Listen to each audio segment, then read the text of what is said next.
All right, we are back. We are live, and we are having a hell of a time. I'm Dave Rothenberg, and this is Dave Rothenberg's Giants Obsession. Want to run? We have a lot to do today. I mean, a lot. We got new graphics. The guys were here early. They were building, working hard, building graphics. We have a lot of stuff to get into today. Of course, the genesis of all of it is the common theme of every show is the New York Giants, and that's very unfortunate that that's the common theme for every show. Anyhow, you know me at this point, right? We're good friends. We're old friends. I'm Dave Rothenberg. This is Dave Rothenberg's Giants Obsession. Maybe you're stumbling. Maybe you're stumbling upon, you're on YouTube, you're looking around, you click on this, you say, what's this about? I'll tell you. All right. And how you can follow and how you consume, and that's terrific. Apple Podcasts, we're right around the corner with that. So hang on, stay tuned. We're going to get there. Social media, Instagram, TikTok, on both platforms, DR Giants Obsession, right? That's Instagram and TikTok, DR Giants Obsession. On Twitter, DRNYGO. And I got some Twitter news for you that I'll get into a little bit later in the show. Spotify, Dave Rothenberg Giants Obsession, Dave Rothenberg's Giants Obsession, and YouTube. Okay. And the number continues to, I don't want to say skyrocket, but it continues to improve show after show after show. Coming into today's show, and it's very easy for you to like us, subscribe to us on YouTube. We're at 1,329. So the goal for 1,500 and then 2,000 and then I think 5,000, we're going to paint Steve's face, which will be fun. 10,000 maybe we're going to, I don't know, at some point we slap Nico. There's a lot of like benchmarks to get to, but there's a lot of reason for excitement. Oh, and at some point also we're going to shave Steve's head bald live on this show. So we have a lot to do today. We're still disappointed. We're still recovering. And it's my own fault as much as anybody else's because I'm watching that game. And the Giants gave you hope yesterday, which kind of stunk too. Hope, when you really don't have reason to have hope, makes things very difficult. But the Giants came out yesterday and they stopped the Saints and then they scored a touchdown. And then they stopped the Saints and then they scored a touchdown. And then the Saints kicked the field goal in the interim and it's 14-3. And you think to yourself, boy, oh boy. They're gonna crush them. Like I actually had the thought, and I apologize to all you guys in advance. I actually had the thought of they're gonna crush them. 14-3, second quarter. Giants look really good. I mean, Jackson Dart is running, is throwing, is making Theo Johnson look like a legitimate stud tight end in this league. And away we go. And Scadaboo is running, and the athleticism. You see all the reason that there's been excitement leading up to the game, even sitting here at 1-3. And then Saints go down, kick a field goal. Fine, 14-6. Saints get the ball. Giants, I thought, did a good job pinning them deep at their 12. First play, Spencer Rattler. Now, you say, Spencer Rattler, remind me of him. Spencer Rattler going into the game yesterday was the winless in his NFL career, Spencer Rattler. So he checks that off the bucket list.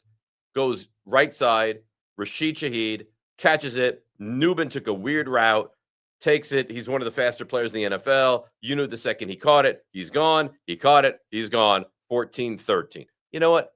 Okay. It's a blown coverage. Secondary has not been good, which is a surprise. I didn't think it would be great. I didn't think it would be this level of disastrous. But here we are, 14-13. Giants get the ball. They're moving down the field. Giants get midfield. First down. Go for it on a fourth down. And then Dart drops back, hits Darius Slayton, first down. And as he's running, I think to myself, we're going to get, like, slow motion and how just things happen in your life and it's slow. It's like, I'm thinking, I won't speak that slow. That's a first down. They're going to get points. Saints won't get the ball back. And by the time I finish with my slow motion thoughts, Slayton has fumbled. Saints have the ball. They go down, kick a field goal. And for the first time this season, the Saints take a lead in a game. and you may be in the midst of work and you're taking notes and you're at some big accounting firm. You're like, carry the 3 over to 7. What? Did he just say for the first time this season, Saints take the lead in a game? That's right. For the first time this season, late stages, first half. So 4.5 games. And for the first time, the Saints take the lead and they go up 16-14. You know what? Okay. All right. They come down, second half, field goal, 19-14. Okay. I feel okay. Giants have turned the ball over a couple times, but not the end of the world. Giants come back down the field. They're gonna take the lead. They're gonna score a touchdown. They're gonna be good in the red zone now. 1st and 10 at the 11-yard line of the Saints. They run it with Scatterbo. You feel good about that, even if he gets nothing, gets hit right away, right? Not the end of the world. That's fine. Gets hit, fumbles, picked up, back the other way, touchdown, 26-14, game, set, match. So a couple things to unwind here, to unpack here. You gave the Saints their first lead of the season. Once they get the lead, they never relinquish the lead, and they scored 23 unanswered points. And the cherry on top, you got the ice cream, you got the fudge, you have the whipped cream, and then you pop cherries on top, right? Pop, pop, pop, cherries. The cherry on top is that you turn the ball over not once, not twice, not 3, not 4, 5 consecutive possessions. Do you understand how difficult it is to clean up, to be able to do that? 5 straight possessions, the Giants turn the ball over. Here's the truth of the matter. The Saints are not a good football team. But here's the secret of all of it. Neither are the Giants. You just thought the Giants would. I guess this is the way you go into a game like that. You think to yourself, I just hope we suck less than they do. And the answer was yesterday, the Giants did not suck less than the Saints. Although, and I got a lot of emails about this and a lot of Twitter interaction about this. Oh, I mean, can you calm down with Jackson Dart now? Clearly, he's not the quarterback that you think he is or thought he was. I thought Dart played fairly well. Now, of course, you need to clean up the turnovers. Too many turnovers. That's a problem. You want him to not take the punishment. That's a theme that we've discussed for quite some time now. But I thought Jackson Dart, he's got it. Like he might be going to battle with about the worst weapons that any team has offensively in the NFL. And I think they were bottom third with Malik Neighbors. But now you lose Malik Neighbors. Come on. I mean, who are it's Wan'Dale Robinson. It's Darius Slayton. It's Theo Johnson. It's Daniel Bellinger. It's Bo Collins. And it's Jalen Hyatt. You find a team. You pick a team. I mean, think the Jets have Garrett Wilson. The Jets receivers look like the triplets from the Washington Redskins back in the day. I mean, it looks like the fun bunch. Come on. The Giants receivers and weapons are as bad as any team, probably worse than any team in the NFL. Look, pick a team. Who are the worst teams? The Titans, Calvin Ridley. Right off the bat, we're done. Panthers, Ted McMillan, Xavier Legette, done. You look at a team. Chargers, no way. Raiders, no. Jacoby Myers, Brock Bowers. It's not even close.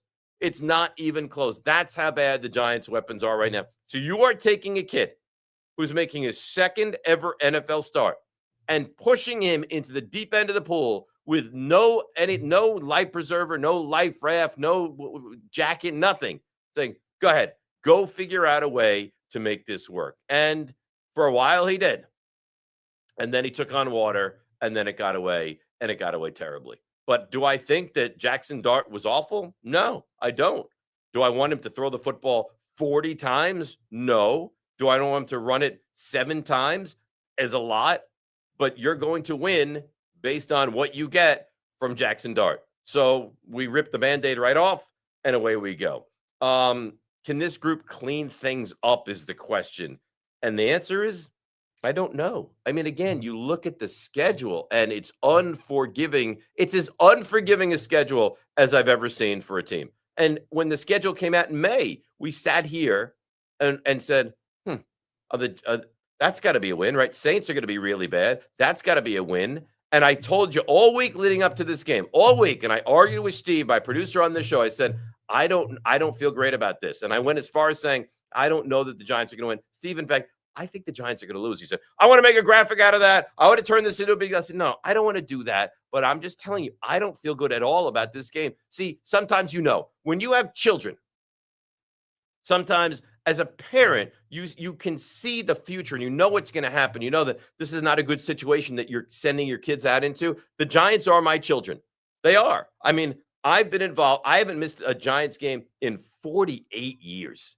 48 years. I haven't missed a game. Funerals, weddings, you name it.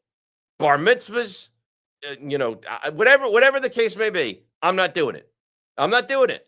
And I haven't missed a game in 48 years. Sometimes I knew this was a bad spot for this team. And I was pleasantly surprised and pleasantly excited at what I saw from the first 20 minutes, but I just had a bad feeling about this game. So you say, all right, take the week, get back to it. Next Sunday, no. Today's Monday, Thursday, get back at it.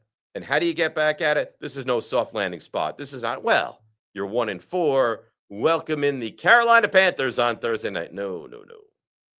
This is one of the better teams in the NFL. You could argue this is the best team in the NFL. On Thursday, coming off a loss, mind you, the Giants are rewarded by getting the Philadelphia Eagles at home. Now, mind you, Philadelphia led 17-3 yesterday. 17-10, 17-16. Sean Payton, because he got big you-know-whats, right, decides to go for 2 down 1, hits the 2. They kick a field goal. They score 18 unanswered in Philadelphia. Beat the Eagles, handing them their first loss of the season, 21-17. So now Philadelphia has lost a game, has a short trip to the Meadowlands to take on the Giants, and they were embarrassed yesterday. It feels like a great setup for really great things for the Giants this coming week. And on top of that, we'll get to this as we run through the week. Saquon, how if this wasn't Nick Sirianni, who's had a lot of success, you would say this coach should be fired. How many carries did Saquon Barkley get yesterday? You say, well, what would a low number be? 15?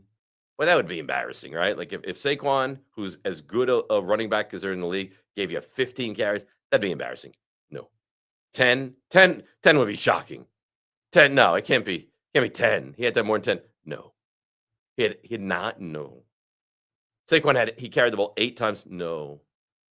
But he was hurt, no. Saquon Barkley carried the football 6 times yesterday. How could you have a weapon like Saquon and let him touch the football, running the football 6 times? So you could put the over-under on like 24.5.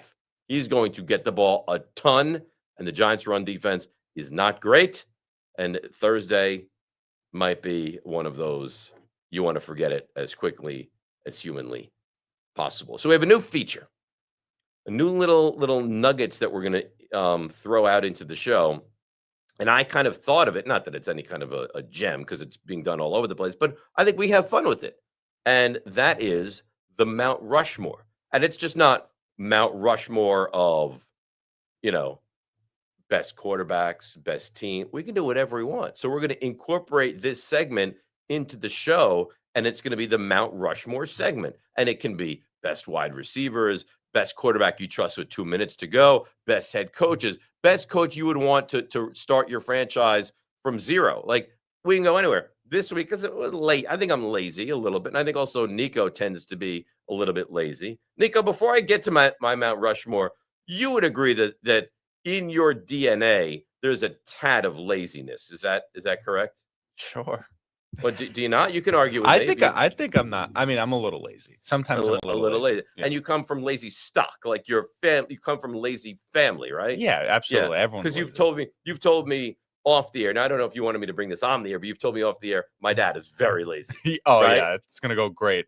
That's gonna go over well tonight when I get home. I'm not looking to make friends. I've never met your dad. I'm sure he's a great guy, but you have told me. I think. Hang on, I've written here. Quote: my dad is lazy. Yep. Is what I have written down. So you said it, and I took it down. And maybe I shouldn't have brought it to air, but I thought it'd be entertaining at this very moment. what was that? Oh, your Yankees look good, by the way. Congratulations on that. That looks Thanks. terrific so far for you. Yeah, thanks. I appreciate it. Yeah, absolutely. They were only outscored by 1,100 runs in the first 2 games. Yeah, that's right. Mhm. All right. So what was I saying? Oh, so we were somewhat lazy in this week's or this edition of the Mount Rushmore, and we just did teams, right? Yeah, best NFL teams right now. In no order, correct? No order across the board. These are the 4 best teams in the league. Okay, so no order. You could jumble them up, mix, match, whatever you want to do. We'll get to that in just a second. Also, questions, comments, get involved. You know how to do it on the YouTube stream. Like us, subscribe to us. We're at 1,329. Is that still accurate, or is it bumped up? Yep, that is still accurate. We've gained no followers since we started the show today. 0 followers since we started the stream. This is your fault. 1 follower since we started the stream. 1330. 1330. There we are. You know what? Baby steps. Baby 1,330. I'll come Absolutely. back to you. Questions, comments. You rifle them through Nico, and we'll get to everything that's on the table with you guys. All right. So let's go. Let's bring up the Mount Rushmore. Right? This is what we have. The Mount Rushmore. We're ready to go. Launch it. Okay, here we go. Dave's Mount Rushmore best teams in the NFL in no order. So remember, week 1, they go into Green Bay, into Lambeau Field, and they get waxed. The Lions look, and how much conversation was there about, they lost Aaron Glenn. They lost Ben Johnson. They're not the same team. Something's wrong with the Lions. Yeah, in 1 week, week 1, something was very wrong with the Lions. They got taken behind the woodshed against the Packers, and they lost that game, and it did not look good. They scored 50-something in week 2 against the Bears, and they have not stopped rolling since then. And yesterday, they go into a putrid Cincinnati situation without Burrow. It's just not a very good team. Jake Browning is not good. He's a turnover machine, and they win comfortably again. Lions, they are a good football team, and their defense is healthier now. I mean, I think they're the best team in that division. I think it's, well, we'll as we move forward here, we'll kind of get into the inner workings of the NFC. I can't believe we sit here and say this, because how many years was it that you said, "Oh, the Lions, they stink. Well, the Lions are awful. Well, the Lions are a joke." I think until this Dan Campbell regime, the Lions won one playoff game in like 50 years, and that was 1991, and they beat the Cowboys at the Silverdome, and then they went on the road in the NFC Championship game. I think Eric Kramer is the quarterback. NFC Championship game on the road, took on Washington, and they got hammered. That's a Barry Sanders led team. That's it. That one. Wayne Fonts, I believe, was the head coach of that team. One playoff win in 50 years. So Dan Campbell has done an unbelievable job. They are on my Mount Rushmore in the NFL. All right. Next up, the Buffalo Bills. Now, you say, did you watch the game last night? I did watch the game last night, and I thought the Bills played a very poor football game. That being said, they're going to win the division. We agree on that, right? They are probably going to wind up with home field throughout the postseason in the AFC. That would give you a bye and 2 games in Buffalo. Now, is it a foregone conclusion that they're going to go on to the Super Bowl? No. And their defense has real holes. But I thought offensively, I thought they were very meh last night. They trailed with 8 minutes to go. They trailed that game 20-10. Josh Allen leads them down, touchdown. Then they get the ball back, field goal, and they allow the long field goal with seconds left to lose that game 23-20. So I didn't love what I saw last night. And again, you can nitpick, like, and we'll continue along. Lions were awful week 1 and have been really good since.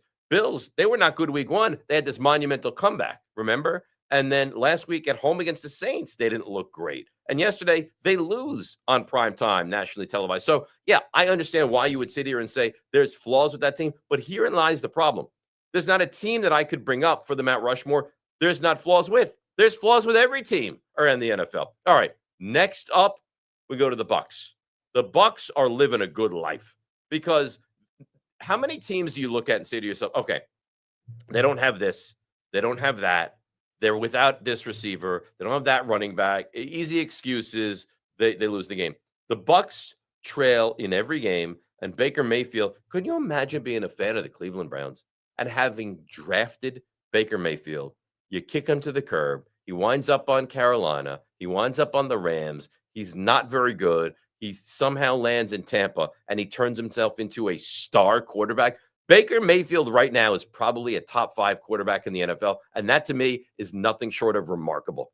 Baker Mayfield is a top 5 quarterback or thereabouts in the NFL. So they have an elite running back in Bucky Irving. Can't play yesterday. No problem. They have one of the great receivers, consistent great receivers in the NFL. Mike Evans can't play yesterday. No problem. Right? 2 offensive linemen out. Can't play. No problem. Baker Mayfield is that level of special. They put up 38 points. They're sitting here at 4-1, and their only loss on the season, flip it, comes to the last team on Mount Rushmore. And it makes me nauseous to say the dirty Philadelphia Eagles. Now, the same thing with the Bills, but they lost yesterday. But come on, it's a good team. They're a very good team. And I think the Giants are walking into, no pun intended, a lion's den into this game on Thursday. Giants against the Eagles Thursday night. But the Eagles, they led 17-3. It almost feels like they're complacent, doesn't it? It almost feels like they need a higher level of difficulty to get over. You're up 17-3. You're rolling along. Things are easy, and you let it get away. And I don't think it takes anything away from them being one of the top 4 teams, one of my Mount Rushmore teams in the NFL. So, again, in no order. Bring it back up. I didn't say done. Bring it back up. In no order. And now, there it is. Eagles, Bucks, Bills, Lions. And I believe this will be a Monday staple, and we'll continue to update you on kind of the 4 best teams that we deem necessary in the NFL. All right, now you can wipe it away, and there you go. Simon didn't say at that point, Steve and Nico. Simon didn't say. All right, Nico, Steve, pop yourselves back in. We haven't even talked to you yet, Steve. How you doing? I'm doing great. I mean, you're a Jets fan. How is it possible? How is it? You're a Jets Yankees fan. How is it possible that on this Monday, early afternoon in the New York area, that you are doing great? Because I'm just used to it, man. And it's crazy because I'm 22 years old and I'm used to it. Like my dad told me, he's like, so serious thing now.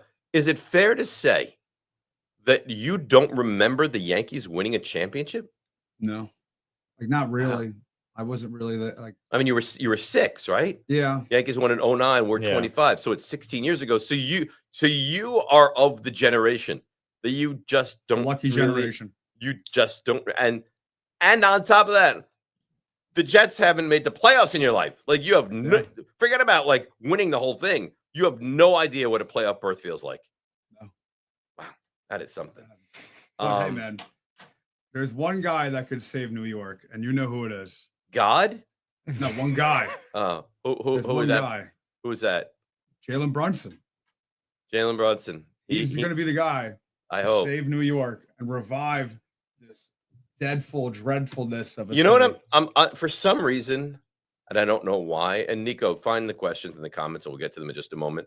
I'm in a very giving mood right now. Here's what I've determined. As I'm just sitting here looking at your both of your beautiful faces, as he leans out in a completely heterosexual way, I think you're a very attractive looking guy. There's nothing wrong with that. I stand by that. I can find you to be attractive in a heterosexual way. There's nothing wrong with that. All right. Nico, do you like the Knicks as well? Yes, I do. What I would like to do before the end of the calendar year is send you guys to a Knicks game together. Let's go. I would like to Dave. I would like to get you tickets and send you to a Knicks game. Is that something you guys would be interested in? 100%. 100%. Yeah. But you'd have to go together. Yeah. And I know the backstory there. The relationship is not swimmingly well off the air. You guys will make it work? Yeah, we don't like each other off the air. We have a beef. Okay. All right. Do we have any questions, comments that we can bring to Dave Rothenberg's Giants obsession right now? Yeah, a comment from Tony Kim coming up. Are Steve and Nico related, or am I asking stupid questions? First of all, you look nothing alike. Nothing. Like I've never met two people. I've never met two people that look less alike than the two of you. Now, is there a chance that like you're 33rd cousins or something? I guess, but no, they're not related. That Tony Kim, in fact, that was a stupid question, right? It's fair to say that was a stupid question. What else? Do we have anything on the Giants that we can get to before we get to the are they related questions, please? Yep. Tucker Dorf. Saints are 2-9 over the last 11. Both wins against the Giants. One at MetLife and one in Louisiana. That's just phenomenal. Yeah. So the Giants, they're bad. They're a bad football team, and this is what bad football teams do. And yeah, their last 2 wins are against the Giants. So that's awesome. That's a great comment. Thanks for bringing that. I'd rather talk about you guys being related. Are you sure? Are you sure that your parents never knew each other and that there's some kind of crossover there? Definitely sure. Great. Yeah. What else you got? Mike Beauvais. Will the Giants trade for a wide receiver or bring someone up in the practice squad? No. I mean, practice squad is possible. We've been through this 1,000 times. There is not some, hey, call 1-800-receiver and they'll deliver you T. Higgins next week. Steve, must you fix your hair as we're in the middle of bringing you on? It's got to look good for I you. mean, Come for on. dear God, we're sitting here. I bring you on camera for 90 seconds, and all of a sudden you're fixing your hair, and it turns into a salon. No, they're not making a move. There is no great receiver out there that's going to be available. It's not a possibility. This is what you got.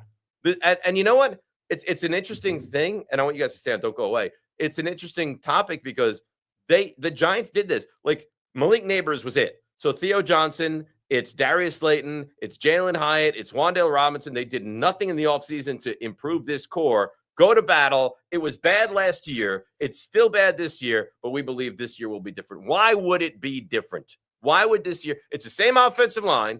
It's the same receiving core. We've probably downgraded in quarterback from Daniel Jones to Russell Wilson, but it's going to be different. Why? How is that even humanly possible that you would have a good outcome if that's the script that's written here? What else, Nico, do you have here? We got from Bobby Bugs 82. It proved to me what I already thought. Jackson Dart has high possibility of being our future quarterback, but Brian Daboll and this coaching staff is not it. I think that's very fair. I think that through 2 games, I've been really impressed with Jackson Dart. He's very athletic. Again, I know it's the Saints. I know they're not good, but I mean, I thought in stretches played really well yesterday. I mean, the second touchdown to Theo Johnson was on the inside. He hit the inside intentionally. He's obviously athletic. He tucks it and runs, picks up yardage with his legs, buys time. And again, he's a rookie quarterback. So there's times where he is unsure what to do, but that's growing pains. I mean, I know it's a different era and it's 20 years ago and you guys don't even remember this. When Eli Manning was, made his vaunted NFL debut, he was awful. There was a game in Baltimore, and you can look up the number. I thought he was going to die. I think his QBR, I'm not even kidding. Like, I was concerned for his well-being. I think his QBR in that game was 0.0. It was brutal. And the next week, and I think it was a short week. Isn't it amazing what I remember? It was a short week, and I think they played on a Saturday, nationally televised game, and it was Eli against Ben Roethlisberger. And the Steelers were good. I think they went 15-1 that year. But Eli went toe-to-toe with Roethlisberger, toe-to-toe, and the Giants lost that game. But in that moment, you watched and said, I think they got something here. And it got a little better as the season went on. And then the final game of the year, I think it was a Sunday night game. They beat the Cowboys at home, inside handoff, Tiki Barber, takes it to the house, Giants win, and then the next year they win the division. So these are important reps that Jackson Dart is getting right now, and he's not doing it flush with talent. So I think there's something very optimistic to sit here and discuss with that. As far as Shane and Daboll, I mean, if you wind up going 3-14, I don't know how you could make look at you with your big jug of water there, huh? I don't know how you could make the case to, and you as well, to bring these guys back. I don't know how that's humanly possible. What else we got? So we have one from KJ Jam. Who ends with more wins, the Jets or the Giants? Well, the only reason I'll say the Jets is because the Jets schedule is that easy. Like if you look at what they have, and see, I'm not giving you a hard time. Look at the Jets schedule. It's Carolina. It's Cincinnati. I don't think I'll be wrong because I don't see how the Giants win more than 3 games. The Jets still, you host Miami. Like the Jets have some games that are high. The Giants are going to go 0-6 in division. Or the Giants have already lost to Washington. The Giants have lost to Dallas. The Giants have 2 with Philly. That'd be 4. And then you host Dallas and Washington. Odds are you're going to go 0-6. The Jets could. I'm not saying they will. They could get 1 or even 2 wins. The Jets are bad. I mean, there's 32 teams in the NFL. The Jets are the only one that doesn't have a win. That being said, The Jets, if they played the same teams from this moment to the rest of the season, I think the Giants are a better football team than the Jets. I think the Jets' schedule is a lot more forgiving. So I will say. We had this conversation before the show, me and Steve, comparing the two different, Jets and Giants rosters, whatever. I think personally that the Giants have a better roster. They're just coaching is much worse. And Steve's under the impression that the Jets have the best player between the two and Garrett Wilson. And I don't know if I agree. Now they might. They did. Malik Neighbors better than Garrett Wilson. That's exactly what I said. No, Steve, that's crazy talk. I think that if you swapped roles, it's a different story. No. If you had Garrett Wilson with Jackson Dart, right, like last year when you gave Malik Neighbors a Tommy DeVito and a pathetic Daniel Jones and Drew Lock, and he lit the world on fire. No, listen, I think Garrett Wilson is excellent, a terrific receiver. He's not Malik Neighbors. Now maybe that's different when Malik comes back from this injury. No. If fully healthy, the best player on either, and Brian Burns, you say best player, Brian Burns is playing at an unbelievable level as well. The Giants, both Dexter Lawrence, who's not, I don't think he's playing great and was sick all week leading up to this game. The reason that the Giants are so disappointing, and the Jets as well, is that they're not bereft of talent. Like you look at New Orleans, you're like, oh, that's a bad football team.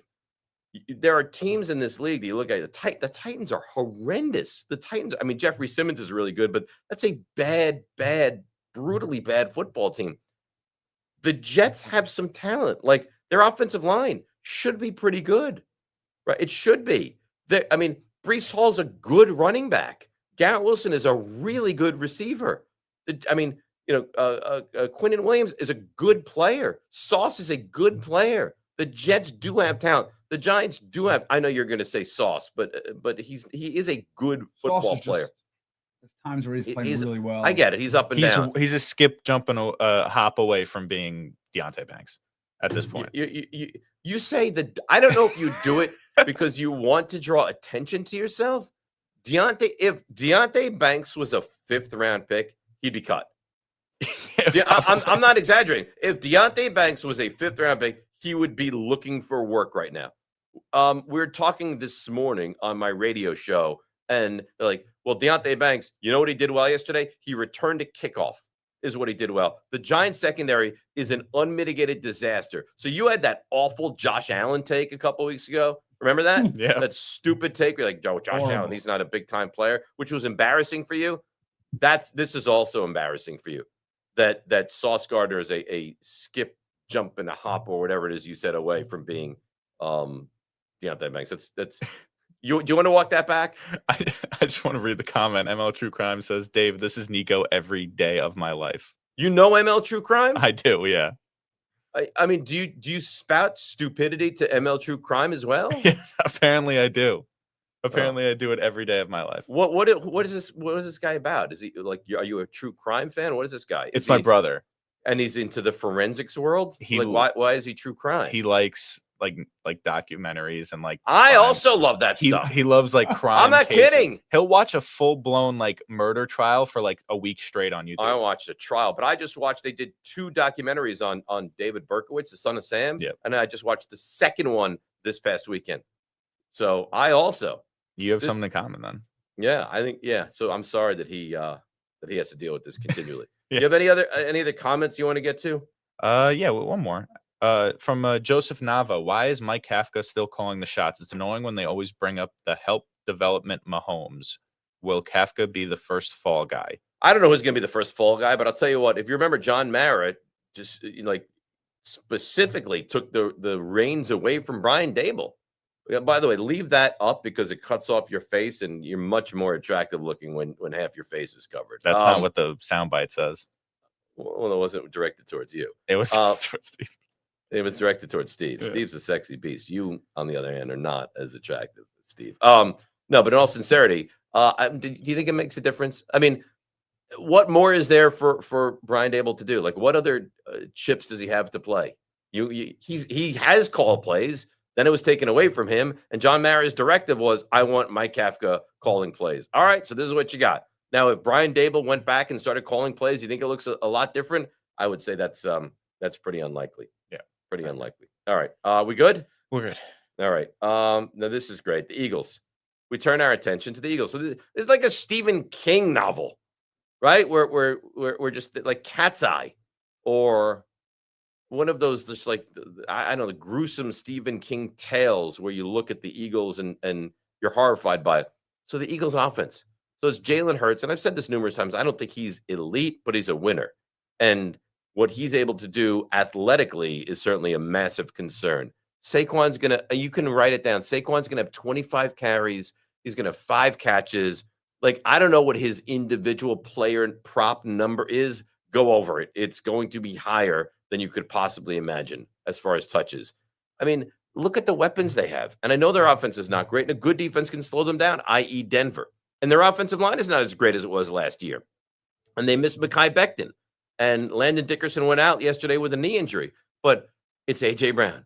It's Devontae Smith. It's Dallas Goedert. It's Saquon Barkley. It's Jalen Hurts. So you pick your poison. You want to shut down the running game? Fine. They'll throw the ball all over you. You want to shut down the passing game? Fine. They'll run down your throat. So it's a really, really tough situation. The good news is the Eagles defense would be the good news. So flip it over to the Eagles defense. And that's also a terrifying proposition because the Eagles defensively, their secondary is really good, right? Somehow the Eagles can revamp their secondary as they're in the midst of being one of the better football teams in the league, and they add Cooper DeJean and Quinyon Mitchell and Reed Blankenship, and they just on the fly they fix things. But the Giants can't fix the secondary for years. But they invest a first-round pick in Deonte Banks, and they invest a second-round pick in Tyler Nubin, and they invest I forget what round it was, but Drew Phillips was a fairly high pick, might have been round 3 or 4, and they spent a lot of money on Paulson Adebo, and it doesn't make a difference. The Giants secondary still is an unmitigated disaster.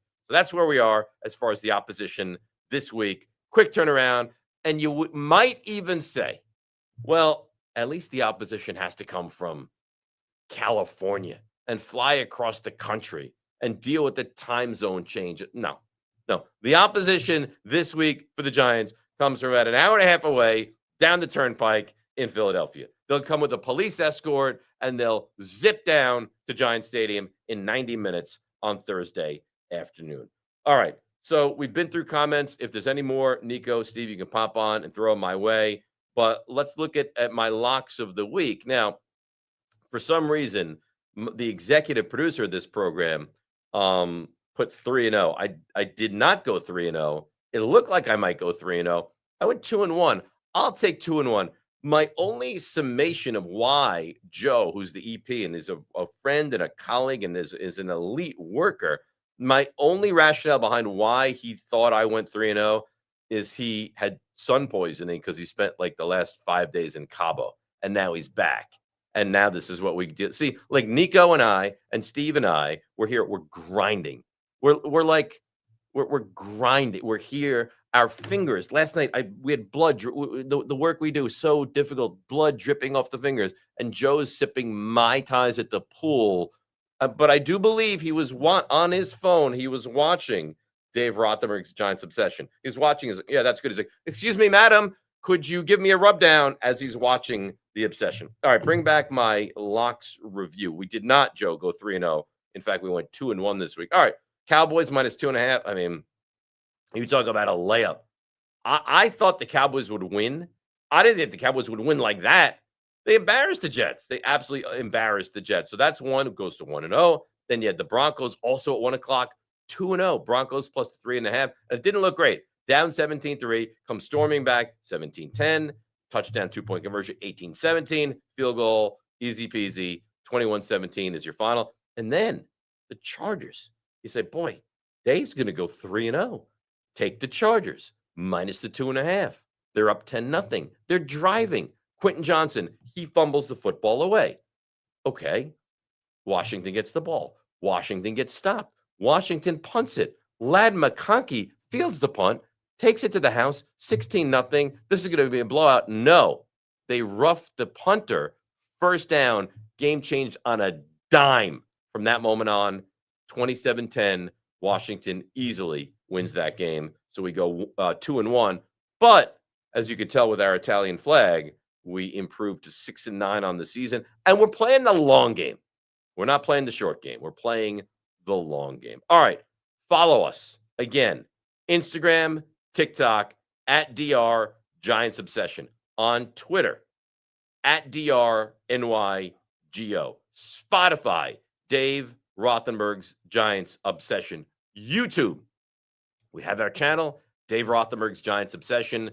Like it, subscribe to it. We welcome interaction. We want you guys. Before we get to the fixins and the NFC East standings, Nico, you were mumbling something to me before the show about Twitter and make it interactive and all this kind of stuff.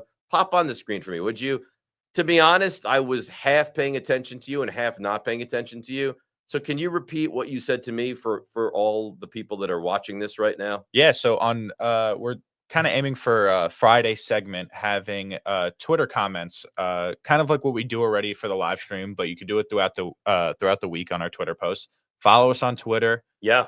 At DRNYGO. Yep. Oh, I'm down with that, right? DRNYGO. Follow us on Twitter. Leave comments on our post. Me and Steve are going to go through them throughout the week and pick kind of our favorite comments. Intriguing could be comments, questions, statements, whatever you want. I love it. And we're going to have a little segment dedicated to that on Friday. So it'll be a Twitter only. That's the only way you can get involved in this segment is only on Twitter. Yeah, Twitter. And that's DRNYGO. DRNYGO. Yeah. Okay. And you're going to comb through these thousands of comments and questions and everything on Twitter, come up with the best, maybe like a 3-pack. Yeah. Every week, or a 6-pack, whatever you determine, and then we bust those questions. Yeah, we'll make a little collection of all of our favorite comments of the week, and we'll throw you up on screen. You'll see your on there, and a little bit of a shout out for us. So you'll get a little public notoriety. Absolutely, that's nice. Where are we with our YouTube subscribers? We started the show at 1329. We gained 1 to boost up to 1330. That's where we still are. 1330. Okay. That's fine. That's fine. Baby steps. All right. Baby steps. Any comments, any questions, or we're getting back to the content of the show? We could continue with the content. Okay. All right. So let's go to my fixins. How do we fix this? Pop up that graphic and away we go with this. Dave's fixins. What needs to be fixed? Well, it's loading. It's loading. It's loading. Oh boy, this is the beauty. There we go. Why do I look like a madman in the? Is that what you guys think of me? You think of me as like a we just talked about true crime. Is this what you think of me as, like some kind of a lunatic? I mean, I'm a family man, for God's sakes. Anyhow, fixins, week 5. You got to fix the turnovers. I think it goes without saying. I don't know, but I would almost be willing to bet money. You could count on one hand how many teams have been -5 in the turnover battle and won the football game. -5. And you were right there. That's the thing. You were -3, and you were going in to take the lead, is how much better you were than the Saints, but it got away. The secondary. It looks like Keystone Cops in the secondary with this team. Like, if they break up a pass before you could even turn to the person you're watching the game with and say, hey, that was a really good play, you look for the penalty flag. And Adebo and Drew Phillips and Deonte Banks, they're committing penalties at a very high rate. And we talked about it last week. And that's the pass rush. And the pass rush was good against the Chargers. And the pass rush yesterday against Spencer Rattler and the Saints was awful. They got to him no times. Me, Joe, Nico, and Steve, this fearsome foursome in these studios got to Spencer Rattler the same amount of times as the Giants pass rush. And that is a big, fat 0. So those things have to be fixed. And have to be fixed quickly. NFC East standings. So here we are again, and you can start at the bottom, and starting at the bottom is the New York Football Giants. They're 1-4, and here's the thing. This division, because the Cowboys have now kind of righted the ship, right? They beat the Giants. They tied the Packers. They win yesterday against the Jets. So this Cowboys laughing, oh, they're so bad, and all-time epically disaster of a defense.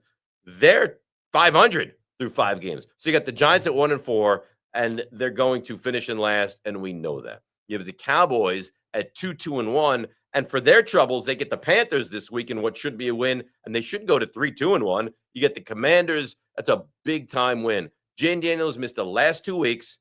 He looked a little bit rusty to start that game, and then he turned it on, and they go win that game going away 27-10. Commanders 3-2. And then you get the Eagles, and I know they had the hiccup yesterday, but they're still, like you saw earlier with our Mount Rushmore, clearly one of the best teams in the NFL. So that's the NFC East standings. Giants are in last. Giants will finish in last. And you just hope to God that the last place schedule for next year is easy than the last place schedule for this year. So, I mean, here we are again. We're 1-4. Quite frankly, there's very little hope to have much hope at all. But because you're a fan, you will continue to sit here and watch this team and watch this show and be nauseated and have hope via Jackson Dart, because that's really what it is right now, right? You know they're not going to the postseason. You know they're not going to win 7 games. You sit here every Sunday or Thursday or whenever and watch the Giants with the thought of, I hope from week 1 to week 17, I can see an improvement in Jackson Dart, and that this quarterback at the end of the regular season, you can turn to your buddy and say, we have our answer at quarterback. Because I don't think we have the answer at GM. It doesn't feel like we have the answer at head coach. Certainly the wide receivers are not the answer. I'd like to see the front 4 continue to improve. I'd like to see more from Abdul Carter. But really this comes down to, what do you have at quarterback? And can you not screw this kid up before you're probably looking for a new regime? So that's it. Again, Instagram, TikTok, @DR Giants Obsession, Twitter, @DRNYGO. And you heard from Nico firsthand. We're going to launch a new kind of segment on Friday with all the Twitter interaction. Spotify, Dave Rothenberg's Giants Obsession. Same on YouTube. Like us, subscribe to us. We are here, and we want your interaction. We'll be back Wednesday, 1 o'clock, with another edition of Dave Rothenberg's Giants Obsession.